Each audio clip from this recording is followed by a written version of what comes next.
Third down and 20. It wouldn't be an episode of ours if we weren't talking about the draft, which is just a month and change away, like a month and 2 weeks, I think, maybe 3 weeks, probably 2 weeks.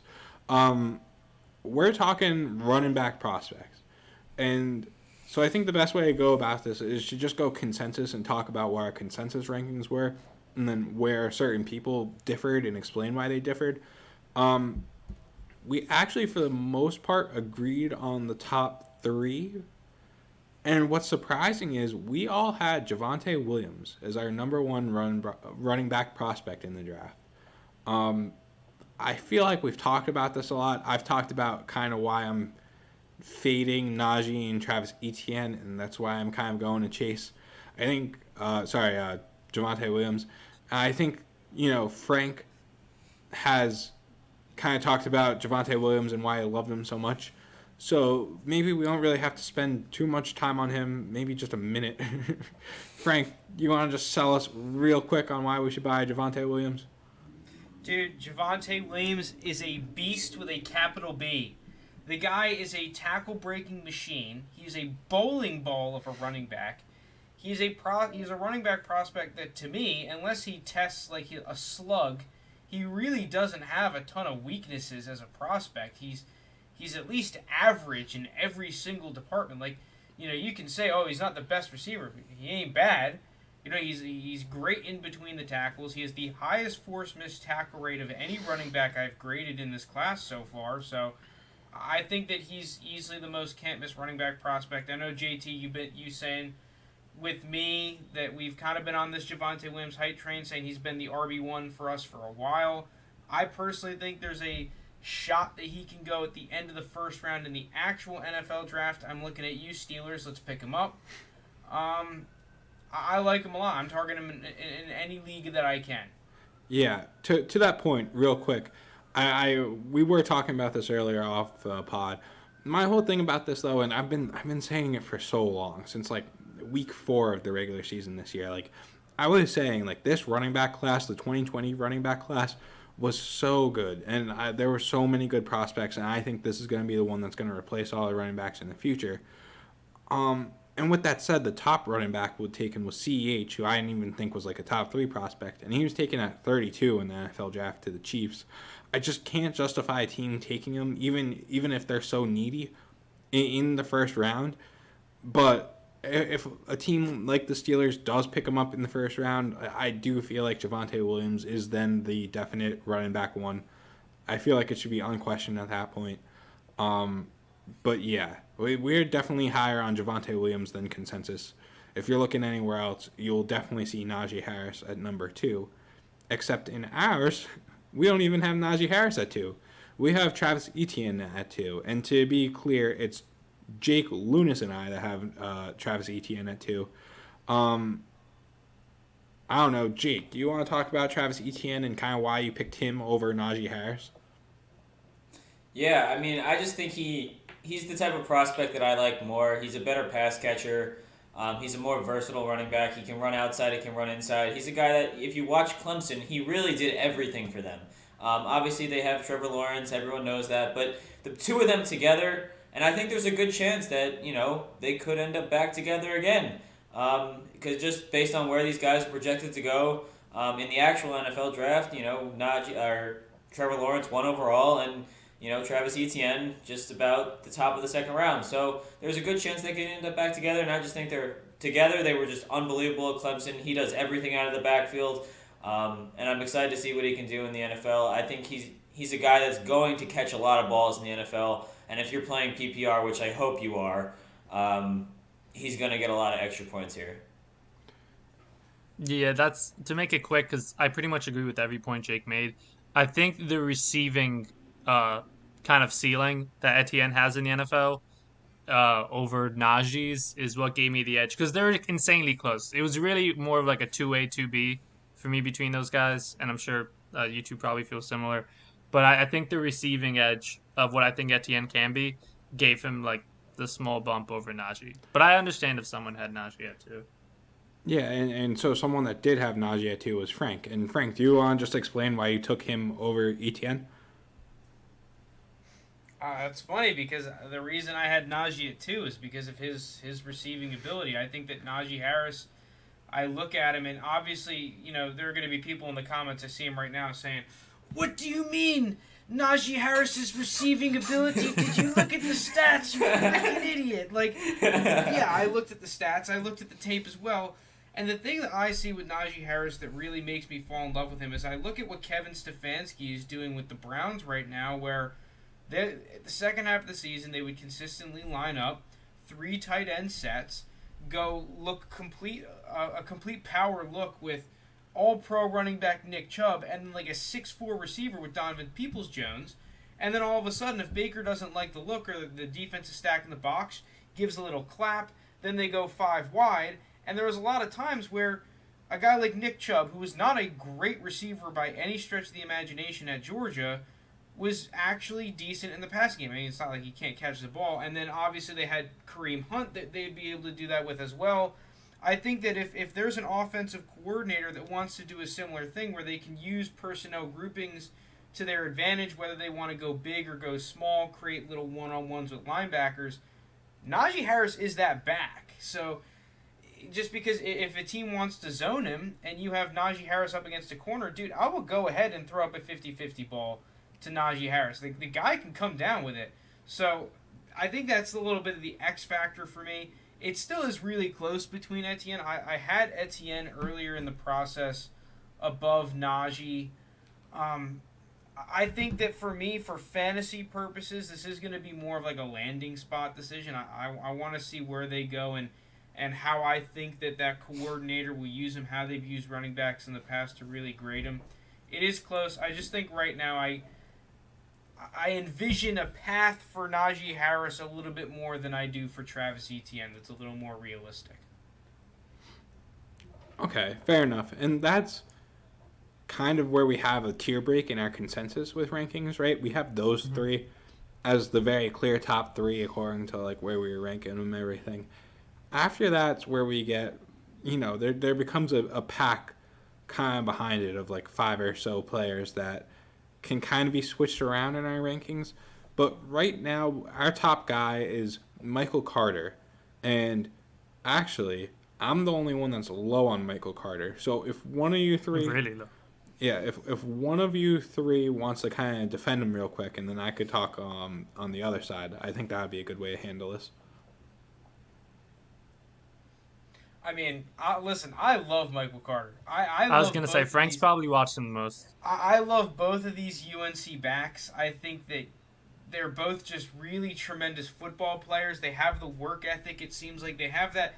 Like, the one thing I love about both of these guys, not even necessarily ball carrier related, is that if you watch these UNC games, you watch the tape back of these UNC games, when they lead block for each other, you just see a different level of effort, a different level of intensity than you do with any other running back in the class lead blocking for any one of their other teammates. Michael Carter, to me, I think that he's a little bit better of a pure runner than people have him put as. Me. I think it's because he's a little bit small. But according to my tracking, he was 3rd in the class in forced missed tackles per touch. It really didn't go down all that much by 0.01 forced missed tackles per touch. It went down from per touch to per run. I don't know if that made any sense or not. But at 0.41 forced missed tackles per run, that is 0.03 behind the second place person in Travis Etienne at 0.44. And at the end of the day, in terms of price that you're going to get Michael Carter at in your dynasty leagues, like, there's no shot he's going in first rounds. He's probably going to be sitting there on the board right now if you were to draft at 205, 206. That kind of talent that you get, that kind of football player that you get at that point in the draft, I absolutely love. And I think that for me, I think that he is closer to those top end kind of guys than he is towards my bottom end kind of guys.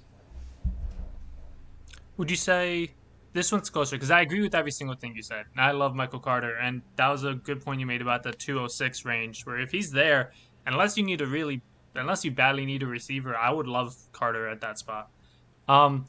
Do you think he's closer to you than your number? What is it? Than your number 5 back or your number 3 back? Like, is he closer to 3 or 5? Well, he's probably closer to 5 because I have them in the same tier.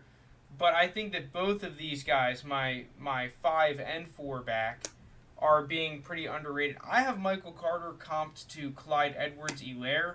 I know that I might receive a little bit of flack for that, but I think that the reason, they both are good receivers. I think that Clyde Edwards-Helaire was a little bit better of a pure runner than Michael Carter is, which maybe, but I think they do both struggle in running in between the guards if you're going to run like a duo run concept or maybe even some inside zones, that he could struggle a little bit there. But for the price, I think that Michael Carter is the best or one of the best running back buys this year.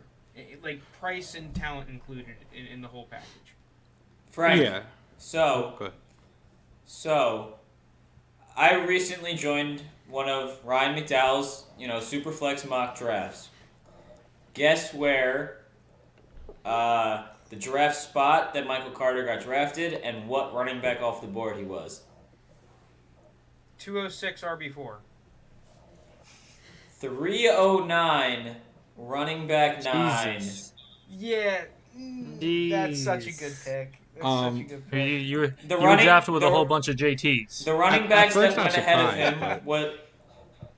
Sorry, go ahead. I think a lot of people are looking at him as the other UNC back compared to Javonte Williams, and I think that's going to hurt his stock. But, I mean, he's, like Frank said, a very talented football player. And make no mistake, he's a good running back on his own, no matter if Javonte Williams was the running back one there or not. But the running backs that went ahead of him were Najee Harris, Travis Etienne, Javonte Williams was running back 3. Running back 4 was Kenneth Gainwell. Running back 5 was Trey Sermon. Running back 6 was Jamar Jefferson. 7, Chuba Hubbard. 8, Raman Ray Stevenson. And 9, Michael Carter. And obviously we're going through our rankings right now, so you're going to see where those guys land behind him, because I think Michael Carter at running back 4 is pretty spot on right now. Yeah, I agree. He's getting the, you mentioned with the Javonte Williams, him kind of being in Javonte's shadow. He's getting kind of the Damian Harris treatment with Josh Jacobs a couple years ago. You see, Damian Harris is a pretty good running back. Like, I think when he was able to run this year, he looked pretty good. I think Michael Carter's kind of getting that similar treatment where he's just kind of viewed as the other back on that team. But I'm with you and Frank. I like him a lot. Yeah, so... JT's Hayden. So where I differ on this, and I don't know, Frank called me a Tinder girl before a couple podcasts ago, but he he stands by it. It might not be wrong. You are a Tinder chick. Well, all right. Hear me out on this first. You might be right. But when I'm looking at Michael Carter, right, I see like a small running back, and that's fine and all, right. But I see another small running back that I'll get to later that I think is better than Michael Carter at what he does. And my big issue with Michael Carter, which I feel like isn't really talked about enough, is like he struggles in pass protection. And the number one thing is if you can't protect the quarterback, like you're not staying on the field. And if Michael Carter can't protect the quarterback in the NFL, that's just going to be it's curtains for him. He'll just have a slight roll here or there. When I look at him, like I can't imagine him ever being more productive than think about guys in the past like Devin Singletary or Darrell Henderson. Like I think that's kind of his peak, and if he reaches that, that's good. I mean, getting him off, if you could get him in 309, that's a solid spot to get him at. It's just, I guess I'm not really seeing what you guys are seeing in Michael Carter. I like him. I just don't like him enough to put him at number 4 running back. But to be fair, there aren't many, there's a lot of discrepancy after the top 3 running backs, because I feel like the top 3 running backs are set in stone. Yeah. All right. I guess we can move on then. So number 5, who we have is out of Memphis, Kenneth Gainwell. I'm checking real quick to see who's the highest on him. It's actually Frank. And then Lounis and Jake are one behind Frank. Frank has him as the number 5 running back. Lounis and Jake have him as number 6. So if any of you three want to take it up, I'm not too far behind you guys either with Kenneth Gainwell. So we're all kind of consensus that he's in the 5 to 7 range. Anyone feel strongly about Kenneth Gainwell and wants to talk about him? This is more a question I want to put out to you guys. What role do you guys see him playing in the NFL? Because that's why I couldn't put him higher on my list, even though I wanted to. I mean, you talk about that thunder and lightning back. He's the lightning back, I think. That's what I'm saying. Like, do you see him being kind of like, I'm trying to think of it, like that Tariq Cohen role? He's definitely better than Tariq Better Cohen. than Tariq Cohen is. He's definitely better. I think I'm more of a Devin Singletary role for him. I have him comped right now to Tiki Barber. I think because when I watched Kenneth Gainwell... It's a strong comparison. I was going to say, Tiki Barber was pretty good. Well, yeah, so here's the thing, right? I think what knocks Kenneth Gainwell down a little bit for me is the fact that he did opt out.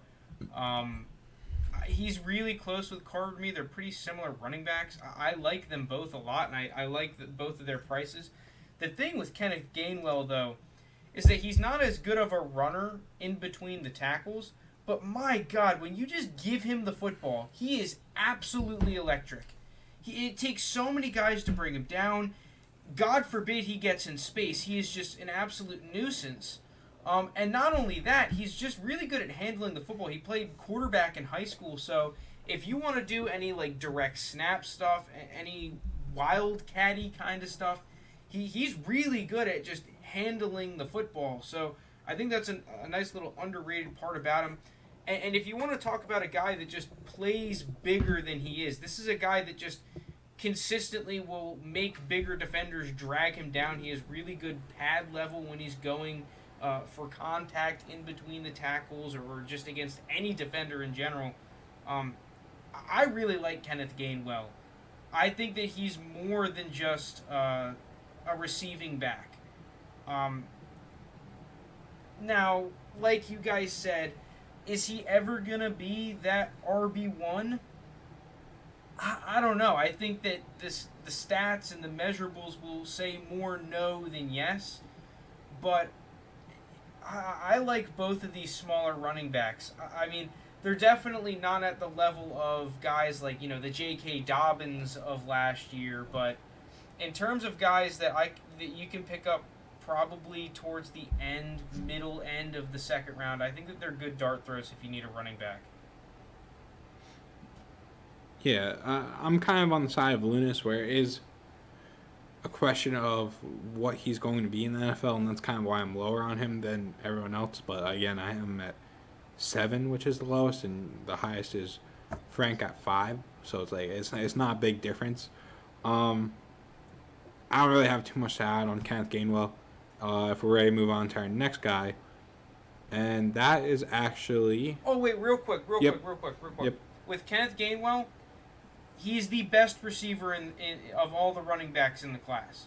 Easily the best receiver. He's a guy that you can line up out wide and would be absolutely annoying to cover. Like, if there's a linebacker on him, it's game over. So I think that in terms of having a competitive advantage, being able to line him up outside, use him as a wildcat, I think that, yeah, it's kind of Swiss Army knife, and that just hasn't really worked in the NFL, but I think that he's, like, way better than just a receiving back. Like, you'd say, oh, Michael Carter's a receiving back. Like, no. He is a receiver, not a receiving back. Yeah, I think that's going to be the best way for him to be effective, because in terms of just kind of like those, like, just multifaceted guys, I think people get scared of, like, oh, what if he's like a Lynn Bowden on steroids? Like, where, like, he doesn't really have, like, even though he's talented in so many different places, he never, like, I guess it's the saying, like, what's it? Is it like jack of all, king of none? Yeah, jack of all trades, master of none. Yeah. Like, I think that's my only fear with Gainwell, mostly. But if he does get the right offensive coach that uses him in the receiving game a lot, I can see him being really effective. Yeah. All right, so that's Kenneth Gainwell for everyone. Moving on, the next guy, and it's mostly, I think, because of how high I am on him, is At 6, we have Trey Sermon. So to a quick recap real quick so everyone is following along. Javonte Williams for us is 1, ETN 2, Najee Harris 3, Michael Carter 4, Kenneth Gainwell 5, and now we're on Trey Sermon at 6. And that's mostly due to me. I have Trey Sermon at 4. Frank's got him at 6. Jake's got him all the way down at 10. He talked about him last week, why he's so low on him. And Lounis actually has him at 5 as well. And we've talked about him a decent amount, actually, probably the most of all of these like next tier guys. And I think Frank subbed it up best. I think it was Frank at least, where we're like, he's kind of an enigma. Like, you don't really know what we're going to get with Trey Sermon in the NFL. But from what I've seen, if you could catch his good attributes and you could build on those, I think he's got a chance to be a very, very good running back in the NFL. He's shown flashes of receiving ability, but he hasn't put it all together yet. He's definitely had some very nice catches, showed some good hands. His processing, his vision, I like that a lot. He's kind of like a medium to bigger size running back at like 6 foot, 215 pounds roughly-ish. There's just a lot there about Trey Sermon. But again, he's an enigma, right? Because he played for Oklahoma for a little while, then transferred to Ohio State. He's had very, very good games, like his playoff games against Northwestern and against Clemson, where he like torched them kind of, which I think was unexpected for most. But then he's also had some really down games as well. And it's just like, if you could get those Northwestern and Clemson games consistently, it's someone that you would really appreciate getting, and you could probably get him for pretty cheap. Jake, do you know where he went in that Michael McDowell draft? If you have it with you, I could vamp for a little bit while you look it up. I got it. Trey Sermon, you're talking about? Yep. He went. Yeah. He was running back 5 off the board, and he went at 209. Damn, that's still such a good price for him. 209's the fifth running back going off the board at 209 is kind of crazy to me. Considering I know last year's prospects were way better, but the fifth running back went off the board at probably like 108, 109. That's even behind like I think it was 111 last year. Though. The fifth. Like in our draft. AJ Dillon consensus higher than 209 or maybe just at 209? Yeah, but and AJ Dillon was he was a mid-second. Yeah, AJ Dillon was like what, running back 7, 8? Because you still had like Keyshawn Vaughn, and maybe some had Josh Kelly higher than AJ Dillon. So he was Antonio Gibson. Yeah, Antonio Gibson. So he was definitely lower. At that price, I really like Trey Sermon because at that 209, you're kind of just throwing whatever at the wall, hoping it sticks. The only caveat and why, again, it's hard to love Trey Sermon so much is he was a grad student. He was a transfer grad student. So he's around the same age, a little bit younger than Najee Harris, actually, believe it or not.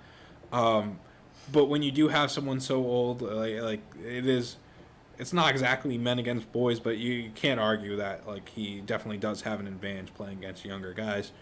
That's all I got to say about him. Anyone else have anything to add why you're against him? I guess Jake kind of covered why he's against him last week. If you want to move on. I think the draft capital will be very telling for Trey Sermon as a prospect. Like if you get a team that believes in him, drafts him maybe early in the 3rd round, then not only are you going to see his dynasty price rise, but I mean my price tag on him from RB6 might rise up a tier into around or even above the Carters and the Gainwells. It's just right now the fact that he was so inconsistent on tape. I'm not against him. I think that for me, I'm not targeting him. He's just a value play. If I have 208 and I need a running back and he's on the board, I'll gladly take him. But if he gets drafted earlier than people expect and starts going 202, 201, I'm not going to go out there if I need a running back and say, oh yeah, I'll be happy taking Trey Sermon here. I just want him to go to a team, if I believe in Trey Sermon and want him, go to a team, go to a coaching staff that is willing to develop him a little bit, that is going to give him that shot. Because you saw what happened when he got in the favor of the Ohio State coaching staff. Like, I think it really impacted like his mental health as well, because I don't know what was going on early in the season. He was just a completely different, not even football player, just like a different person. Like the whole, like, you could see on the field, like, his body language. So I just hope that he goes into a system that, like, they trust him, they believe in him, and they make sure, like, his whole mental state or whatever is all good. Yeah, those are great points, Frank. But then we do have one last guy in this tier. It kind of represents like a tier break right here. And that's someone who was way higher when we're talking last year, and that's Chuba Hubbard. Looking at our consensus rankings, it looks like Jake is the highest at him with running back 5. I have him running back 6.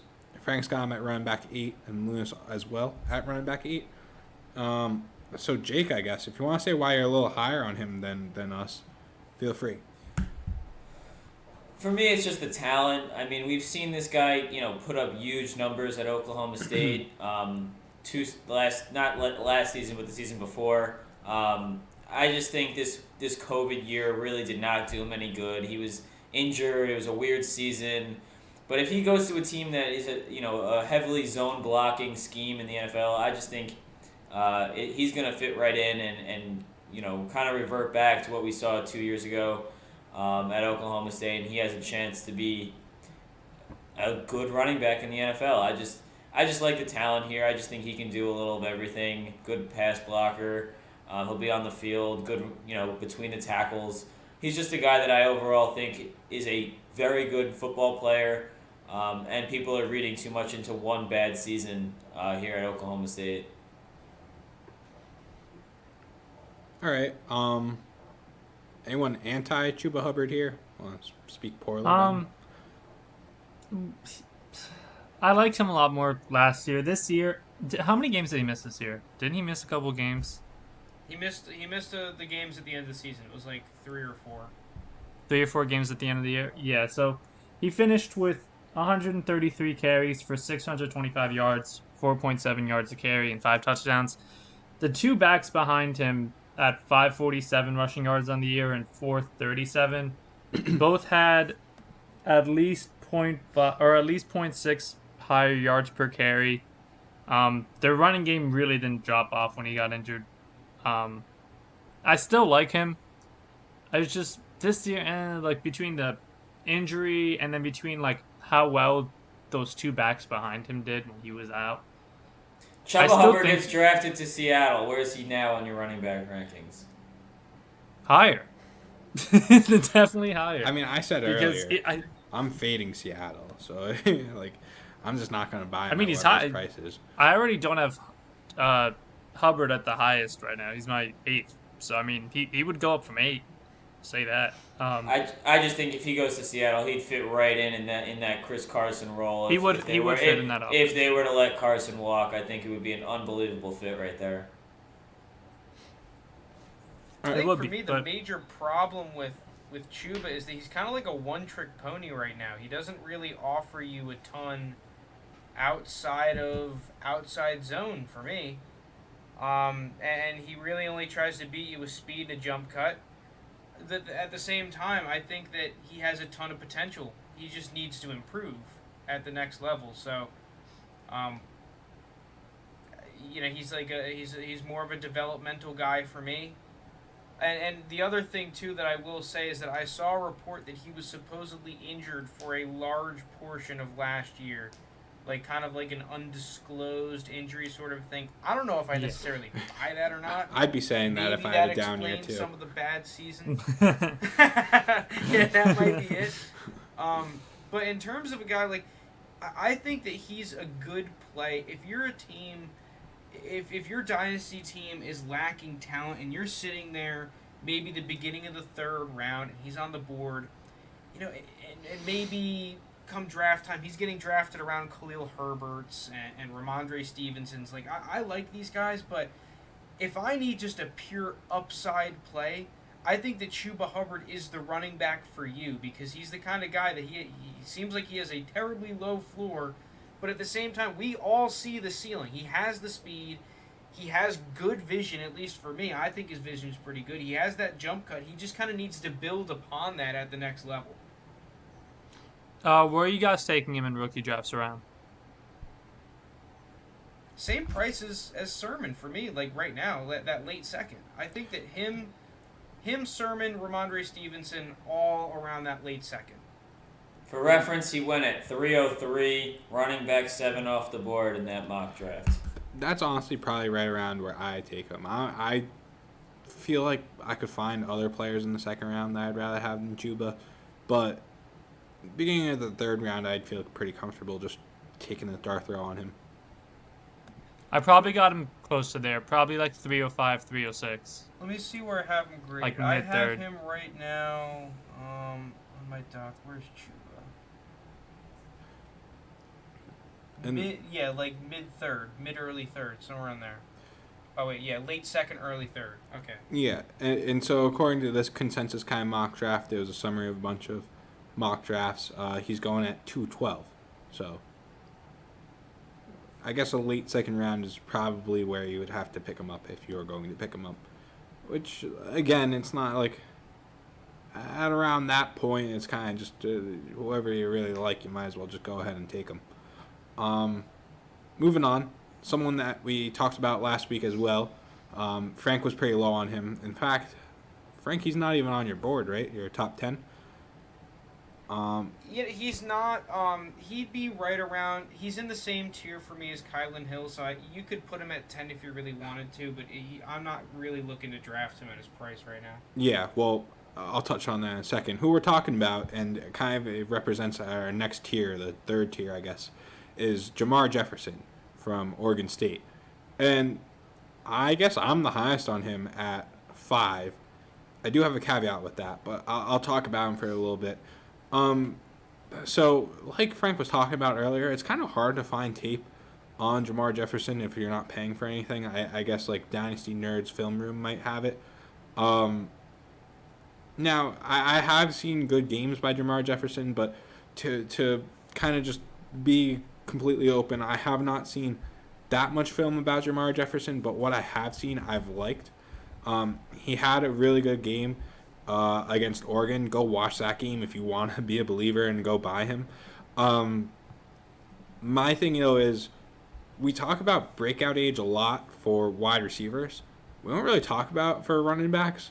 It's kind of like it's very technical, so to get into that, I'll just kind of avoid Tinder it. Girl JT, back at it again. Tinder Girl JT going back. But, yeah. JT's like, ooh, he checks all the boxes. I'm going to swipe right. Look, when we're getting later in the draft, right, it's more of like okay, yeah, this guy does check these boxes. Like, he does fit this kind of profile, right? Because, like, at least then at that point, you're not doing dart throws. You're not being like, oh, I saw this guy had a good game against this team. Like, let me go pick him up. Or, oh, I think this guy is good fit in this situation. That's how you end up drafting, like, Keyshawn Vaughn's, right? So my whole thing is he had, like, a breakout age of either 18 or 19 years old, which is very young for a running back. It was 18 as a true freshman. 1,500 yards as an 18-year-old. Yeah, thank you. Where'd you get that, by the way? I wish I could find that real quick. when we do these, I pull up the stats just to have them on deck. Yeah, cool. So, obviously a great freshman year. He is on Oregon State, which is not it's a Pac-12 school, but it's, not a non-Oregon or a Stanford. But I just think when you have such a young guy, and he's had, like, really good games this year. He's someone I'm willing to take that dart throw at 5. Frank's kind of talked about him in the past and why he's not willing to draft him, and that's kind of where my caveat is. We've seen in certain leagues him go as high as even, like, in the first round, and at that price, like, I'm not buying him in the first round. There's so many more receivers I would rather have than Jamar Jefferson. In this consensus mock draft, which does make a lot more sense, he's going at 301, literally one spot behind Chuba Hubbard. And at that price, I'd buy him any day of the week. I do think he's got the chance to be a much better running back than some of the guys listed above him. Yeah, that's really it. I'm not willing to spend more than pick 208 on him, probably, like a mid to late second round pick. But if he's available on the board around there, I would probably draft him right there. So Anything else you guys want to add on Jamar Jefferson, or do we want to move on to our last two?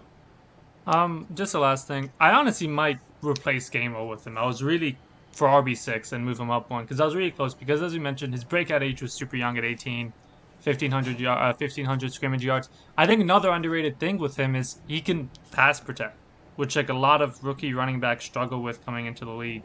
And he's someone I know Frank's on iffy on it compared to some of the other rookies, and he's still I believe he's only 20 years old right now compared to some of the other backs who are 22 entering the draft. He's not a bad pass protector, which can help him get on the field sooner. So those are some of the things that I liked about him, and just he's super explosive.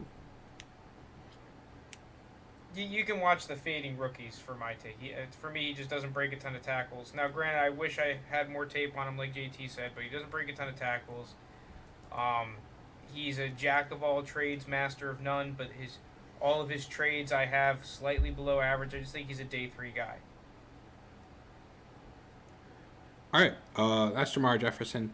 And if Lewis moves him up to 6, that kind of does bump him up into that kind of pack just a little bit. So where we get that real big tier break is now at 9, where now we're talking about players who aren't even in our top 10 for some of us, and that's Raman Ray Stevenson. It looks like Frank's the highest on him at 7. I don't even have him in my top 10. Neither does Jake, but Lounis has him as his 9th running back. So, Frank, you're the highest. Sell us on Raman Ray Stevenson. All right, Raman Ray Stevenson, the running back from Oklahoma. I was very pleasantly surprised when I laid my eyes on his film, and instantly the first person he reminded me of was my boy from Boise State. What's his name? That kid, Jay Ajayi. There he is. Jay Ajayi. And Oh my the God. major reason I was He was super good. high on Jay Ajayi back in the day. I know you were. That's why I'm laughing. And I He was was shocked good. He He got just picked had in knee like the problems. 5th round. I thought he was going mid-second. I'm like, what the hell happened last night? He got picked in the 5th round. And the main reason why I instantly thought of Jay Ajayi is that this is a big guy that just kind of glides. You know, you don't really get this kind of footwork and quickness from a big guy. He doesn't have speed, but he's got really good quickness. He's got good power. And yeah, he's not a great talent. I doubt he gets picked before the 4th round. But just as like a power back, as a guy that could really make a difference. Like we've seen power backs kind of come in and build a role on teams. Like I really like Raman Ray Stevenson, and for the price, like I imagine he's probably going like late 3rd, maybe even 4th round in drafts right now. I really like that price tag for him because now you are getting him for true dart throw price, for true like let me just check the bottom of my pocket for some pocket lint and give it to an owner for a 4th round pick kind of a price. You know, I think he needs some development, especially in the passing game. The only really real reason you're going to have him in on 3rd downs in a passing situation is to block. So he definitely needs some development there. But in terms of a guy that I think has some decent potential and combined with can play right now, just a big dude, I like Raman Ray Stevenson, and I'm going to be looking to pick him up at the back end of my drafts if he's sitting there. Yeah, I agree with a lot of what you said. That's the negative against him. He really has no receiving threat ability. But as you mentioned, he's a big back. I saw a comp that I kind of liked for him. Obviously not as good, but kind of just his running style and how big he is. Rookie year Eddie Lacy, with just like a poor man's rookie year Eddie Lacy. He's more elusive than you'd think. Again, I'm not too behind him. He's in the bottom of my top 10. I think I have him at 8. So I think he's someone I would take the chance on him over some other guys. No, I have him at 9. Yeah. But I think he could like be effective in a certain role. He's never going to be a lead back, but he could be part of a committee that's just kind of a 1st and 2nd down guy in his best case scenario. Yeah. At this point, though, we are kind of just taking dart throws. In this consensus ranking, consensus mock draft, he went 306. So again. Oh wow, that's a lot earlier than I expected. Yeah. Yeah, The thing is, I think he could become like a Jordan Howard even. Like, and Jordan Howard for the Bears wasn't. I mean, I guess he was a lead guy, but like, he wasn't the only guy. You know, they would have him and Tariq Cohen. But I think that in that kind of role, he could put up some yards. Maybe kind of like the current what's that Ravens running back? The chonker? Gus Edwards. Like maybe like a Gus Edwards. The chonker. I've never heard that description of a running back before, but Dude, I love it. He's a chonk. He's a freaking I love it. All right. We gotta move on. All right, the last guy we have in our top 10, and then we do have a couple honorable mentions, is Khalil Herbert. Frank and I are actually the highest on him, and we both have him at 9, so I guess we can't be too high on him. Frank, you've done a lot of research on him. You want to just sell us on him real quick, as much as you can sell us on the 10th So pick? if you watch Khalil Herbert, the first thing that will come to mind is, holy crap, this guy's a really patient runner. Like, he almost looks like Steelers' Le'Veon Bell, where he really takes his time to let his blocks develop, survey the defense, reading leverage. I think the big knock against Khalil Herbert, now I don't know his test times, and it's not like I, was stopwatching by my computer seeing how fast he runs, but I think that the number one knock on him is going to be his physical ability. But in terms of a guy that has the mental side of the game down, this is a really interesting prospect. Now, I kind of have him low. I have him right now as my RB9, kind of in a tier of his own, behind Trey Sermon, Stevenson, Hubbard, but above Kylan Hill and Jamar Jefferson, and then, the trash. I like Khalil Herbert. I think that in terms of a dude that has lead back potential at the end of the draft, Khalil Herbert is probably your guy. I'm actually curious as to what his current ADP is. I also think that PFF is pretty high on him, but I think that the one big red flag I have right now is, does he have that athleticism to be an NFL running back? Because at the end of the day, running back is a position that if you don't have it athletically, you're just not going to be able to be on the field. Like, the NFL is so fast that if you just don't have that speed and power, you're just not going to be able to play. Yeah. At this point, though, we are talking the 10th running back. He's not in this consensus ADP. It only goes to 3 rounds. So that would mean he's probably outside of the first 3 rounds.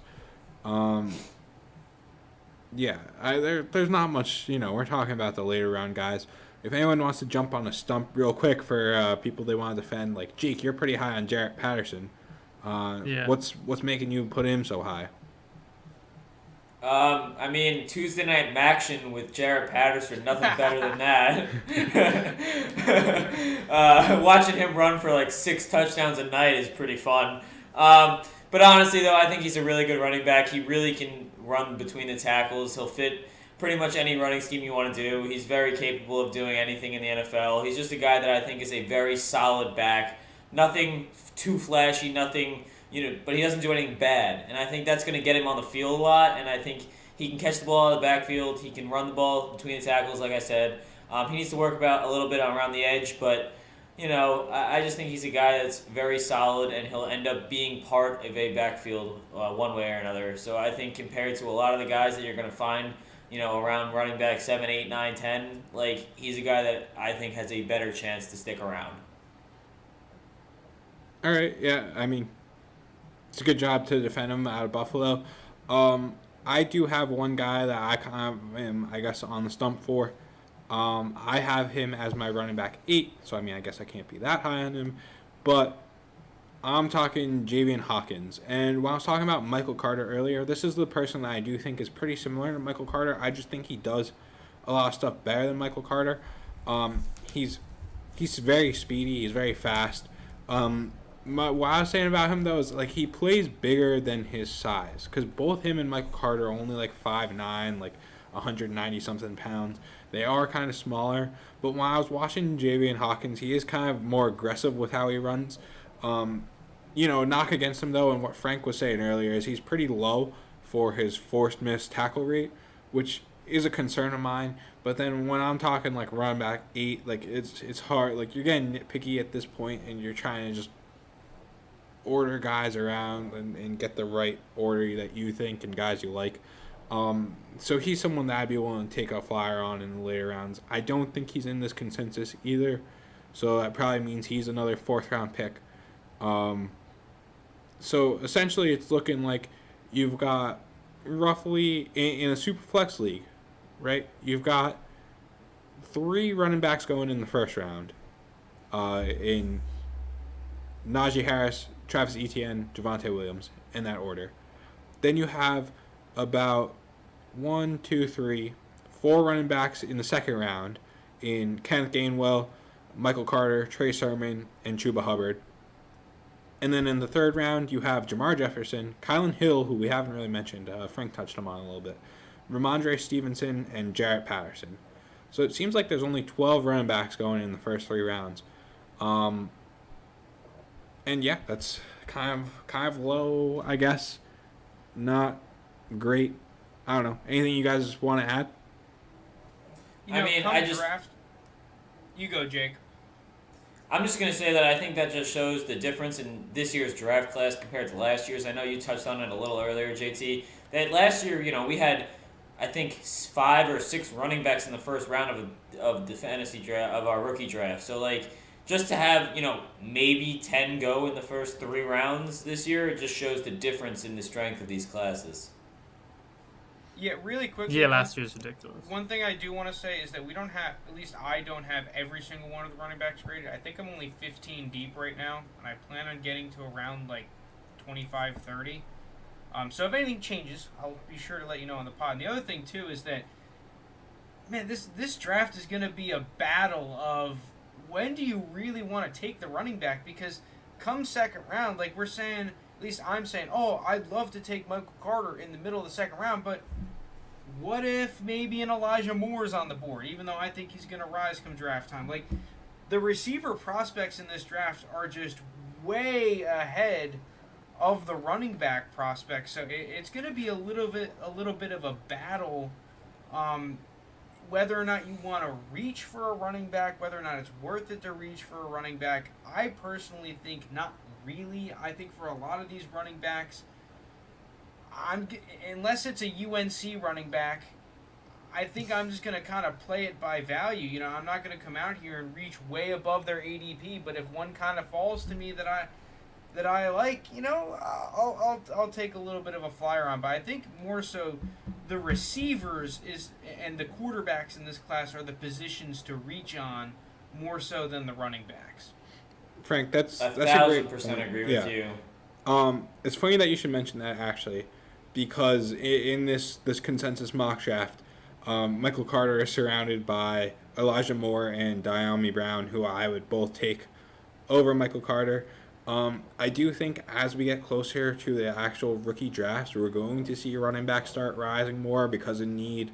Running backs probably are going to start moving up the board, especially when you see where they get drafted. You're probably more likely to fall in love with a running back in their situation more so than a wide receiver. So I'm probably fading almost all of these running backs at their price when I consider the wide receivers, the quarterbacks, and even the tight ends that are likely going